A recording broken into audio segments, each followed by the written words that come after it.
જન્મની જે કામગીરી થાય છે એ બધી કામગીરી હવેથી કેન્દ્ર સરકારના CRS પોર્ટલમાં કરવામાં આવે છે. આ CRS પોર્ટલમાં જે કામગીરી થાય છે તેમાં CRSના સિક્યુરિટી પર્પઝથી બાળકોના તેમજ એમના માતા અને પિતાના આધાર કાર્ડ પણ એડ કરવામાં આવે છે, એઝ વેલ એઝ એના નંબર પણ દાખલ કરવામાં આવે છે.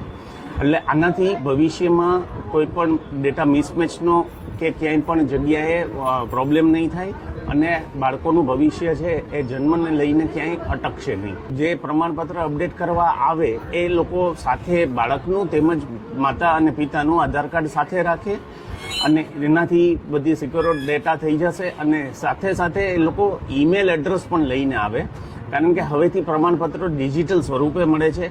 ઈમેલ એડ્રેસ એક વખત રજીસ્ટર્ડ થઈ જશે એટલે તમારું ક્યારેય પણ તમારે જોતું હશે તો પોર્ટલમાંથી પણ ડાઉનલોડ થઈ જશે અને આ ડિજિટલ સ્વરૂપ ક્યાંય પણ યુઝ પણ કરી શકશો.